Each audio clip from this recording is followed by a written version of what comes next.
मकर संक्रांति से संबंधित पहली व्रत कथा भगवान शनि और सूर्यदेव से संबंधित है। जब शनिदेव का जन्म माता छाया हुआ था तो वह बिल्कुल काले उत्पन्न हुए थे। तब भगवान सूर्य ने उन्हें देखकर कहा था कि वो मेरा पुत्र नहीं है, और उन्हें और माता छाया को अलग कर दिया था। वो जिस घर में रहती थी उनका नाम कुंभ था। जब छाया ने अपने पुत्र के बारे में ऐसे अपशब्द सुने तो उन्होंने सूर्यदेव के ऊपर अधिक क्रोध आया और उन्हें कुष्ठ रोग होने का श्राप दे दिया। इसके बाद सूर्यदेव ने भी शनिदेव और छाया माता के घर कुंभ को जला डाला। इसके बाद सूर्यदेव को कुष्ठ की समस्या उनके पुत्र यम से सही की थी, लेकिन उन्होंने अपने पिता से कहा कि वो माता छाया से विवाह सही करें। इस बात को सुनकर सूर्यदेव शनिदेव से मिलने उनके घर पहुंचे, लेकिन जैसे ही उनके घर पहुंचे तो उन्होंने राख का ढेर ही मिला। ऐसे में शनिदेव से काले तिल से अपने पिता का स्वागत किया था। सूर्यदेव अपने पिता का स्वागत सत्कार देखकर अति प्रसन्न हुए और उन्हें मकर नाम का घर दिया। इसी के कारण शनिदेव को मकर और कुंभ का स्वामी कहा जाता है। इसके साथ ही सूर्य ने शनिदेव से कहा कि सूर्य जब मकर घर यानी मकर संक्रांति के दिन घर आएंगे तो वह धन धान्य से भर जाएंगे। इसी के कारण इस दिन हर साल मकर संक्रांति मनाई जाती है। अब साथियों, मकर संक्रांति की दूसरी कथा सुनाते हैं।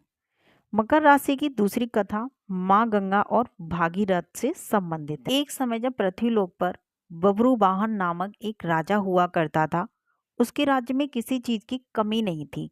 इसी राज्य में एक हरिदास नामक ब्राह्मण भी निवास करता था, जिसका विवाह गुणवती से हुआ था, जो कि बहुत ही धर्मवती एवं पतिव्रता महिला थी। गुणवती ने अपना पूरा जीवन सभी देवी देवताओं की उपासना में लगा दिया और वह सभी प्रकार के व्रत करती थी, दान धर्म भी किया करती थी। इसके अलावा अतिथि सेवा को वह अपना धर्म मानती थी। ऐसे ही ईश्वर की उपासना करते हुए वह वृद्ध हो गई। जब उसकी मृत्यु हुई तो धर्मराज के दूत उसे अपने साथ धर्मराजपुर ले गए। यमलोक में एक सुंदर सिंहासन पर यम धर्मराज विराजमान थे और उनके पास ही चित्रगुप्त भी बैठे थे। चित्रगुप्त जब धर्मराज को प्राणियों का लेखा जोखा सुना रहे थे, तभी यमदूत गुणवती को लेकर पहुंचे।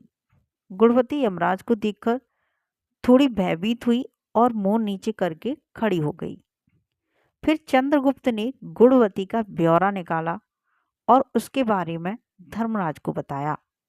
धर्मराज ने गुणवती का पूरा ब्यौरा देखा और वे प्रसन्न हुए, लेकिन फिर भी उनके मुंह पर थोड़ी सी उदासी भी छाई हुई थी। यह देखकर गुणवती ने पूछा, हे प्रभु, मैंने तो अपने जीवन काल में सारे सत्कर्म ही किए, फिर भी आपके मुंह पर उदासी छाई है, इसका कारण क्या है? प्रभु, मुझसे क्या भूल हुई है? धर्मराज ने कहा, हे देवी, तुमने सभी देवी देवताओं के लिए व्रत किए हैं, उपासना की है, लेकिन कभी भी तुमने मेरे नाम से कुछ पूजा या पाठ या दान नहीं किया। धर्मराज की यह बात सुनकर गुणवती क्षमा याचना करने लगी और कहने लगी, हे प्रभु, मुझे आपकी उपासना के बारे में कुछ पता नहीं था। कृपा करके मुझे ऐसा उपाय बताएं जिससे कि सभी मनुष्य आपकी कृपा के पात्र बन सकें।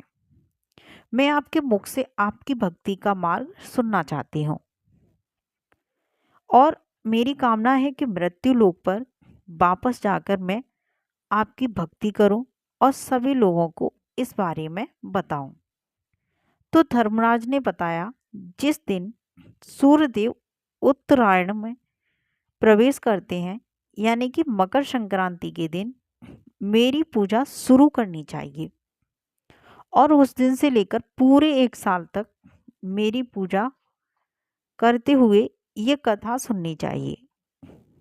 साथ ही मेरी पूजा करने वाले व्यक्ति को धर्म के इन 10 नियमों का पालन भी अवश्य करना चाहिए। पहला पालन है धीरज रखना यानी कि संतुष्टि रखना। दूसरा पालन है अपने मन को बस में रखना और सभी को क्षमा कर देना। तीसरा पालन बताया किसी प्रकार का दुष्कर्म नहीं करना। और चौथा पालन बताया था मानसिक और शारीरिक शुद्धि का भी ध्यान रखना। पांचवा पालन बताया अपनी इंद्रियों को बस में रखना। जो छठवां पालन था वो था बुरे विचारों को अपने मन में न लाना। सातवां पालन था पूजा पाठ और दान पुण्य अधिक से अधिक करना। आठवां पालन था व्रत करना और व्रत की कहानी सुनना। नवां पालन था सच बोलना और सभी से अच्छा व सच्चा व्यवहार करना। जो अंतिम पालन था 10वां पालन वो था क्रोध न करना। धर्म के इन सभी लक्षणों का पालन करते हुए 1 साल तक मेरी कथा नियम से सुने, दान पुण्य और परोपकार के काम करें और अगली मकर संक्रांति पर इस व्रत का उद्यापन करें। इसके बाद मेरी एक मूर्ति बनाकर विधि विधान से प्राण प्रतिष्ठा करवाकर हवन पूजन करें और साथ ही चित्रगुप्त की भी पूजा करें और काले तिल के लड्डू का भोग लगाएं। इसके बाद ब्राह्मण भोज करवाएं व बांस की टोकरी में 5 सेर अनाज का दान करें। साथ ही किसी जरूरतमंद को गद्दा, तकिया, कंबल, छप्पन, लोटा व वस्त्र आदि का दान करें। संभव हो तो गौदान करें। धर्मराज से व्रत की पूरी कथा सुनकर गुणवती ने पुनः धर्मराज से प्रार्थना की, हे प्रभु, मुझे फिर से मृत्यु लोक में जाने दीजिए। धरती पर वापस आकर गुणवती ने धर्मराज द्वारा बताए गए व्रत के बारे में अपने पतिदेव को बताया। मकर संक्रांति आते ही गुणवती और उसके पत्नी ने ये व्रत शुरू कर दिया। इसी व्रत के प्रभाव से उन पर धर्मराज की कृपा हुई और उन्हें मोक्ष की प्राप्ति हुई। तो साथियों, हमें मकर संक्रांति का व्रत भी रखना चाहिए और व्रत न रख सकें तो इस प्रकार से आपको मकर संक्रांति के दिन ये कहानी अवश्य सुननी चाहिए और अपने परिवार के साथ सुननी चाहिए, जिससे कि धर्मराज धर्म के मालिक होते हैं। हमें कभी भी अधर्म कार्य नहीं करने चाहिए जिससे कि हमारा धर्म नष्ट हो सके, पाप हम पर बढ़ जाए। हमें हमेशा धर्म का साथ देना चाहिए, सही बोलना चाहिए, सच बोलना चाहिए। तो साथियों, इस कहानी से सीख मिलती है कि धर्म क्या होता है, सच